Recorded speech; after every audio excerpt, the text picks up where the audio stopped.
स्वागत है आप सभी का। आपके साथ में हूं नलिनी पांडे। देहरादून के सहसपुर में चल रहे सबसे बड़े मदरसों के अवैध निर्माण को सोमवार को सील कर दिया गया।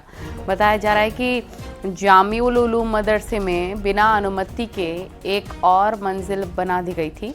इसके लिए मदरसे को प्रशासन की ओर से कई बार नोटिस दिया जा चुका था, लेकिन कई नोटिस के बाद भी जब काम नहीं रुका तो सोमवार को प्रशासन ने इसको सील कर दिया। ये मदरसा पहले भी बिना परमिशन ओवरहेड वाटर टैंक बनाने और टैंक के ऊपर लाउडस्पीकर लगाने जैसे मामलों को लेकर चर्चा में आ चुका है।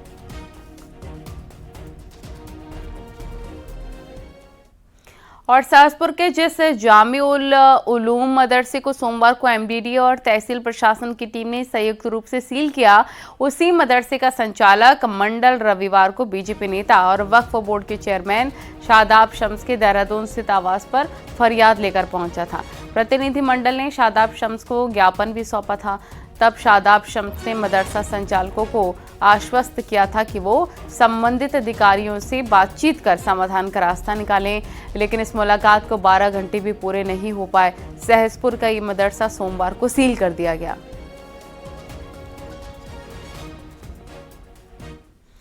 उत्तराखंड में अवैध मदरसों के खिलाफ सरकार की कार्रवाई लगातार जारी है। इसी के तहत सोमवार को हल्द्वानी के करीब कालाडूंगी में 4 मदरसे सील किए गए जो बिना नियमों के ही चल रहे थे। मदरसों का संचालन जामा मस्जिद, मोती मस्जिद, मदीना मस्जिद और नैदिया फार्म में हो रहा था।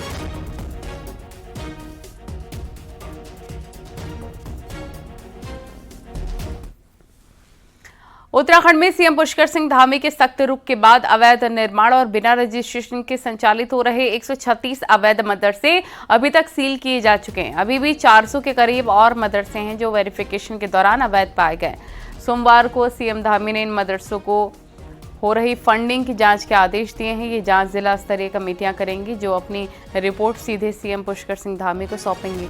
आपको बता दें कि अभी तक उधम सिंह नगर में 64, देहरादून में 44, हरिद्वार में 26, पौड़ी गढ़वाल में 2 मदरसे सील किए जा चुके हैं। पिछले कुछ समय में यूपी से सटे कस्बों जसपुर, बाजपुर, किच्छा, काशीपुर, रुद्रपुर, गदरपुर, पचवादून, हरिद्वार जिले में बिना पंजीकरण के कई मदरसे खुले हैं। सीएम धामी का कहना है कि क्षेत्र विशेष में अवैध मदरसों की बढ़ती संख्या सुरक्षा के लिहाज से भी गंभीर चिंता का विषय है। लिहाजा इन मदरसों के आर्थिक स्रोतों और उद्देश्यों की जांच जरूरी है।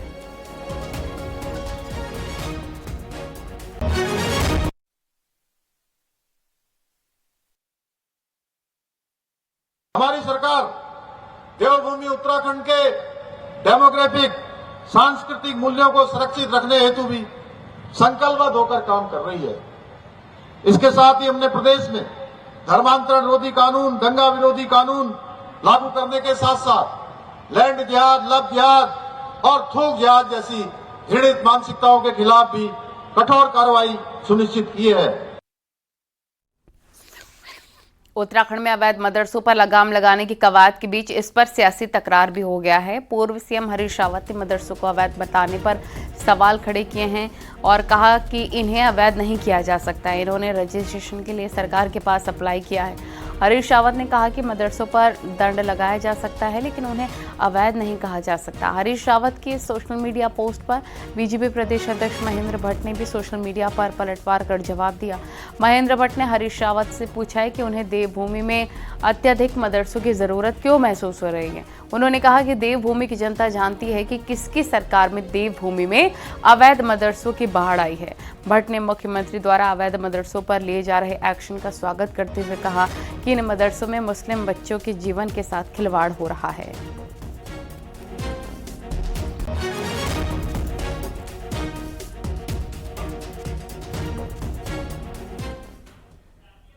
और सीएम पुष्कर सिंह धामी ने सोमवार को रुद्रपुर में जोरदार रोड शो किया। गल्ला मंडी में गांधी पार्क तक सीएम धामी ने रोड शो किया। धामी सरकार के 3 साल पूरे होने पर सीएम धामी ने कहा कि उनकी सरकार ने प्रदेश में शिक्षा, स्वास्थ्य, पेयजल, खेल समेत कई क्षेत्रों का इंफ्रास्ट्रक्चर मजबूत किया। पर्यटन में 30 से ज्यादा नीतियां लागू कर पलायन से निपटने के भी काम किए। होम स्टे और लखपति दीदी योजना से लोगों को स्वरोजगार से जोड़ा जा रहा है।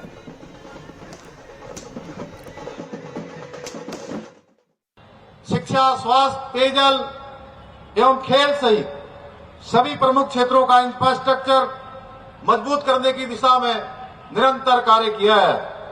इसके साथ ही हमने उद्योग, पर्यटन, आयुष खाद्य प्रसंस्करण सहित विभिन्न क्षेत्रों में लगभग 30 से भी अधिक नीतियों को लागू कर प्रदेश के विकास को गति प्रदान करने के साथ ही रोजगार के अवसर सृजित कर पलायन की समस्या से निपटने की दिशा में भी काम किया है।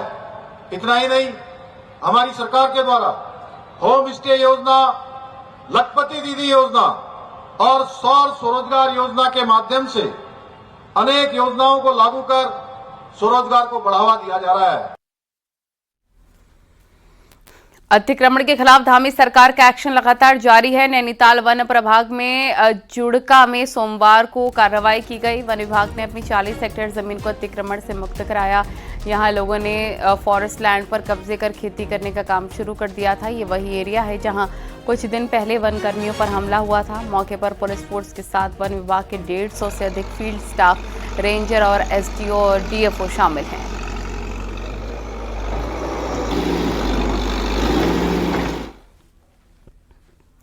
देहरादून के डोईवाला टोल प्लाजा पर सोमवार को भीषण हादसा हुआ, जिसमें एक बेकाबू ट्रक ने आत्महत्या की ऐसी कहानी रची कि पुलिस भी कंफ्यूज हो गई और 3 दिन तक पुलिस इसकी तलाश में कई सीसीटीवी खंगालती रही।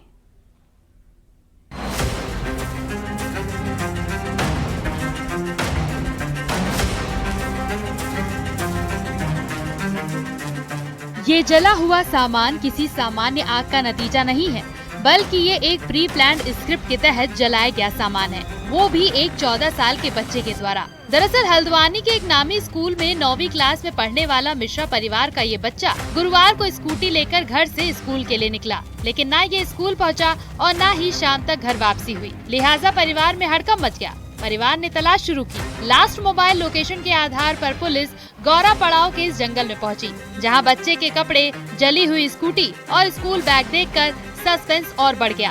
पेरेंट्स अपहरण की शंका जताने लगे। फोन स्विच ऑफ था, लिहाजा बच्चे तक पहुंचना नामुमकिन सा था। लेकिन स्नैपचैट लोकेशन के जरिए पुलिस बच्चे तक पहुंच गई, जो दिल्ली के महिपालपुर इलाके में एक होटल में ठहरा हुआ था। बच्चा सकुशल बरामद हुआ है, अपने परिवार के साथ है। आज दिल्ली से बरामदगी हुई है और पढ़ाई को लेके, डांटने को लेके वो थोड़ा क्षुब्ध होके, नाराज होके वो चला गया था और उसी नाराजगी में उसके द्वारा बाइक जला दी गई थी।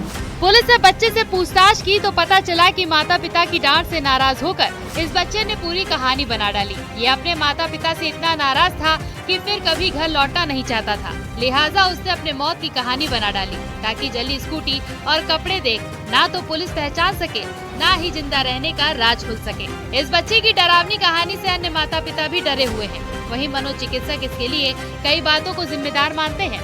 मेरा भी एक बेटा है 14 साल का और एक बेटी है 9 साल की, तो मैं अपने बेटे को भी डांटती हूँ, बहुत डांटती हूँ, ऐसा नहीं है। लेकिन थोड़ी देर के लिए गुस्सा होता है, फिर उसके बाद हमें भी डर लगने लग जाता है कि क्या पता ये क्या कर दे। आज के ज़माने को देखकर हम ज़्यादा उस पर प्रेशर वैसे पढ़ाई के लिए भी नहीं डाल। चेंजेस आ रहे हैं, लाइफस्टाइल चेंजेस आ रहे हैं, जैसे जैसे हम लोग बढ़ रहे हैं तो उस तरीके से पेरेंट्स की सोचें भी बदल रही हैं, है ना।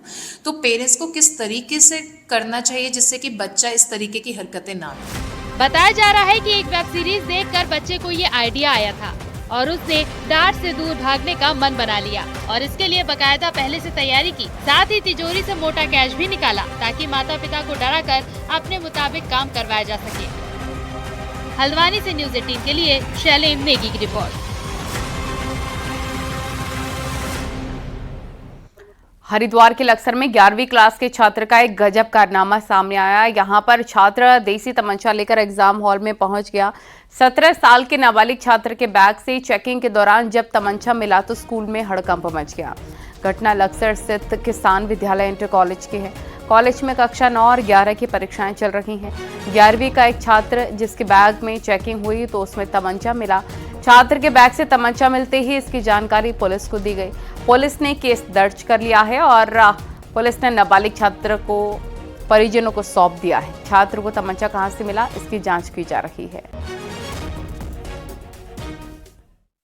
जब चेकिंग के दौरान उनको ये दिखा कि कोई बच्चा जो एज ए एग्जामिनी वहां बैठा है, उसके पास कोई अवैध शस्त्र है, तो उस शस्त्र को लेकर के उन्होंने, उस टीम ने उस बच्चे के साथ, शस्त्र के साथ हमारी पुलिस टीम पुलिस थाने में अप्रोच करी, लक्सर थाने में। तो चूंकि एक अवैध शस्त्र को लेकर मामला था, वो बच्चा नाबालिग है ऐसा तथ्य प्रकाश में आए, तो उसमें आगे जो लीगल कार्रवाई वो चल रही है। ऋषिकेश में गंगा में नहाते वक्त 16 साल का लड़का डूब गया। लक्ष्मण झूला क्षेत्र में दो भाई गंगा में नहा रहे थे, तभी कोमल भंडारी पानी में डूब गया और सूचना पर मौके पर पहुंची एसडीआरएफ की टीम ने लड़के का रेस्क्यू किया, उसे फौरन अस्पताल में भर्ती कराया। दोनों भाई घोड़ा फैक्ट्री देहरादून के रहने वाले हैं, जो घूमने ऋषिकेश आए थे। देहरादून शहर पर बढ़ते ट्रैफिक दबाव के चलते शहर के बीचों बीच स्थित रिस्पना और बिंदाल नदियों पर 4 लेन एलिवेटेड रोड बनाने की तैयारी शुरू हो चुकी है। इसके लिए रिस्पना और बिंदाल के किनारे स्थित सैकड़ों घरों को विस्थापित करने के लिए प्लान पर काम हो रहा है। देखिए रिपोर्ट।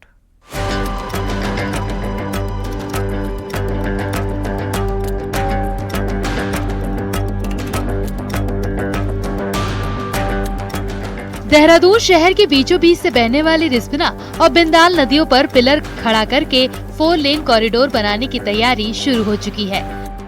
रिस्पना नदी पर रिस्पना पुल से नांगल पुल तक 25 करोड़ की लागत से 11 किलोमीटर की रोड बनेगी, जबकि बिंदाल नदी पर करागी चौक से साईं मंदिर तक 3500 करोड़ की लागत से 15 किलोमीटर लंबा एलिवेटेड कॉरिडोर बनाया जाएगा। इससे शहर के बाहरी ट्रैफिक को डायवर्ट किया जा सकेगा। इसके लिए जमीन अधिग्रहण से लेकर सभी जरूरी सर्वे पूरे किए जा चुके हैं। सरकार की कोशिश है कि इसी साल से दोनों कॉरिडोर का निर्माण शुरू कर दिया जाए। देखिए, रिस्पना और बिंदाल नदियों के बीच में से हम लोग एलिवेटेड 4 लेन कॉरिडोर बनाना चाह रहे हैं, जिससे जो शहर का जो ट्रैफिक है, जो प्रॉब्लम होती है आज की डेट में, बहुत जाम लग रहा है, उस पर सहूलियत मिल सके। उस पर लैंड एक्विजिशन का काम चालू कर दिया गया है, फॉरेस्ट लैंड ट्रांसफर का काम चालू कर दिया गया है। दोनों कॉरिडोर बनाने के लिए प्रभावित लोगों और जमीनों का निरीक्षण किया जा चुका है। बिंदाल नदी पर करीब 2000 पेड़ भी इसके लिए काटे जाने हैं। प्रशासन के आगे सबसे बड़ी समस्या है इसकी जद में आने वाले भवनों, लोगों का विस्थापन। इसके लिए बिंदाल और रिस्पना नदी के किनारे बसे सैकड़ों भवन इसकी चपेट में आ रहे हैं।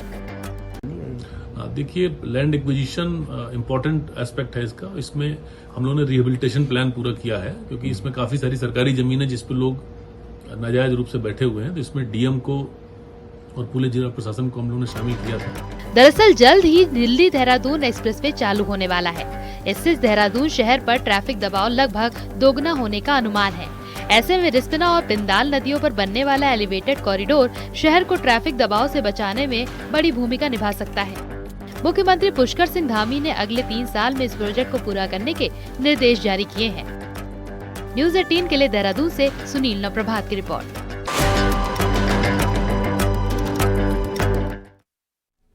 कांग्रेस मई से अलग अलग मुद्दों पर जन आंदोलन की तैयारी कर रही है। तैयारी 2027 चुनाव से पहले जनता तक पहुंचने की है, लेकिन बीजेपी का कहना है कि कांग्रेस जनता के मुद्दों और आंदोलन से कोसों दूर है। देखिए रिपोर्ट।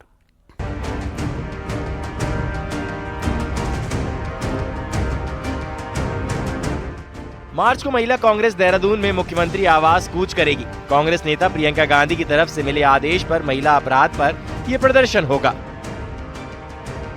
तो मई से कांग्रेस अलग अलग मुद्दों पर पूरे राज्य में आंदोलन की बात कर रही है।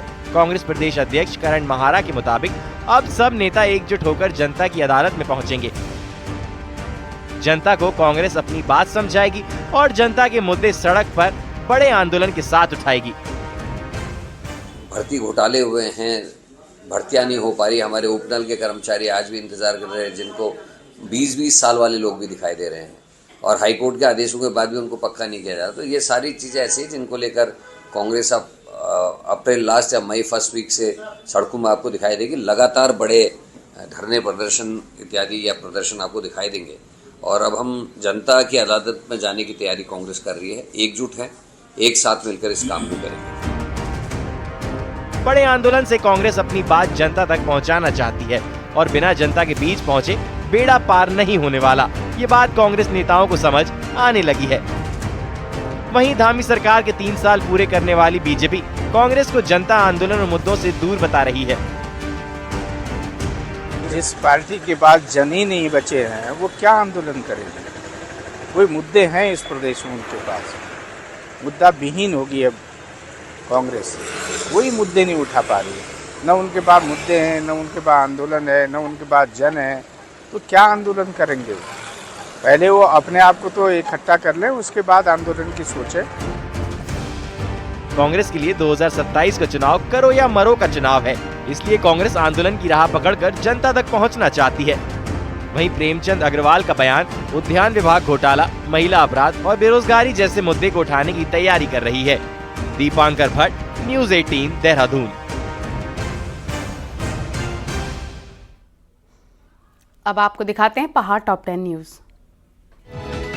ऋषिकेश के नगर निगम में धामी सरकार के 3 साल पूरे होने पर बहुउद्देशीय शिविर का आयोजन किया गया। ऋषिकेश विधायक प्रेमचंद अग्रवाल ने शिविर का शुभारंभ किया। राज्य सरकार के 3 साल पूरे होने पर रुड़की के नेहरू स्टेडियम में बहुउद्देशीय शिविर का आयोजन, जिसमें कई विभागों ने अपने स्टॉल लगाए।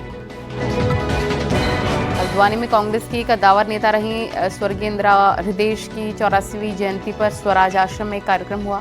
कांग्रेस कार्यकर्ताओं ने इंदिरा को श्रद्धा सुमन अर्पित किए।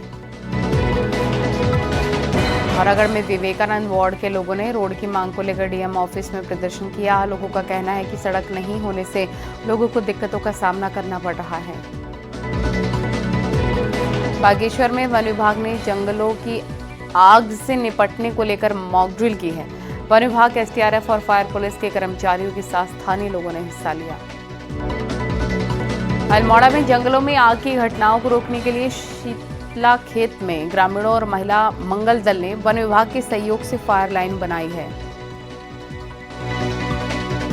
रुद्रप्रयाग में जनता दरबार में विभिन्न विभागों से जुड़ी 37 शिकायतें दर्ज की गई हैं। इसमें से 21 शिकायतों का मौके पर ही निस्तारण किया गया। हल्द्वानी में कुमाऊं का सबसे बड़ा टीबी हॉस्पिटल बनकर तैयार। यह अस्पताल हल्द्वानी मेडिकल कॉलेज के अंडर में चलेगा। 60 बेड के इस हॉस्पिटल में जल्द ही मरीज भर्ती होंगे। अल्मोड़ा में पार्किंग व्यवस्था और बसों के संचालन को लेकर मीटिंग। बैठक में सड़क के किनारे लंबे समय से खड़ी गाड़ियों को फौरन हटाने के निर्देश दिए गए। उत्तराखंड में 25 मार्च से senior Challengers multi day women trophy की शुरुआत होने जा रही है। इस टूर्नामेंट में भारत की टॉप महिला क्रिकेटर्स अपना जलवा बिखेरेंगी। कभी कॉर्बेट में वॉच टावर में चढ़कर पर्यटक वन्य जीवों के दीदार करते थे, लेकिन इन्हें कुछ साल पहले बंद कर दिया गया, जिन्हें अब नए कलेवर के साथ फिर से खोलने की कवायद तेज हो गई है।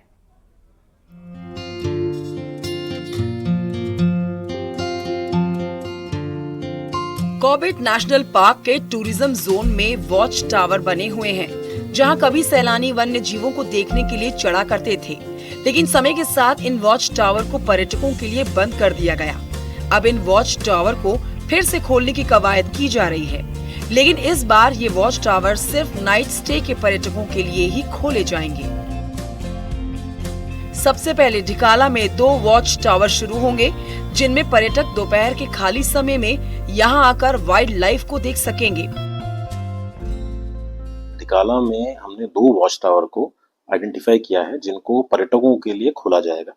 उन वॉच टावर का जो यूज है, जब हमारा सफारी टाइम जब बंद होता है, उसमें पर्यटक वहां पर जाके एक निर्धारित शुल्क जो है उसको देके वहां पर उस ड्यूरेशन में वहां पर बैठ सकेंगे।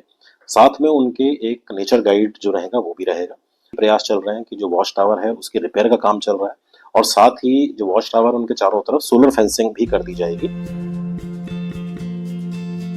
इस बार इन वॉच टावर में जाने का शुल्क लिया जाएगा और नेचर गाइड को भी साथ ले जाना होगा, जिसका वन्य जीव प्रेमी और नेचर गाइड स्वागत कर रहे हैं। उनका मानना है कि इससे जहां विभाग को राजस्व मिलेगा, तो वहीं नेचर गाइड को भी अतिरिक्त आमदनी प्राप्त होगी। वन्य जीवों के दीदार के लिए जो है दोबारा से वॉच टावर्स को खोला जा रहा है। पूर्व में हालांकि ये खोले गए थे, लेकिन बीच में बंद कर दिए गए थे। तो इससे सभी को लाभ होगा। जो पर्यटक हैं वो खाली समय में जाकर वन्यजीवों को देख सकेंगे और काफी अच्छा उस समय उनको अनुभव मिलेगा।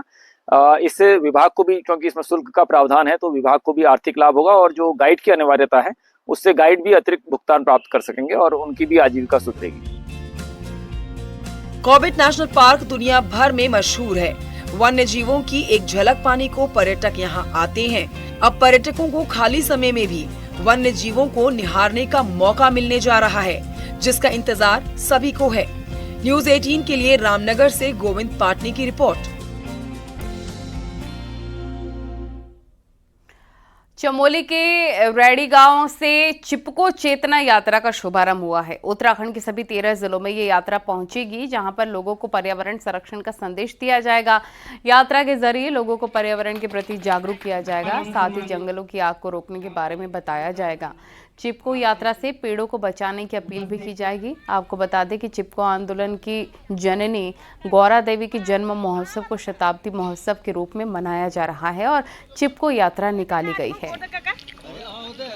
मुख्य समस्या पर्यावरण की है और पर्यावरण के का सबसे ऑक्सीजन का मूल स्रोत वृक्ष है और वृक्ष को बचाने में गौरा देवी ने एक कीर्तिमान स्थापित किया है। वो सारे देश और विश्व को संदेश जाए और इस कारण से गौरा देवी के नाम से पर्यावरण संरक्षण का संदेश जाए हमारे पूरे प्रदेश में और उसके आधार प्रदेश में, यही मुख्य उद्देश्य है। खबरें जारी हैं, रुकेंगे छोटे से ब्रेक के लिए।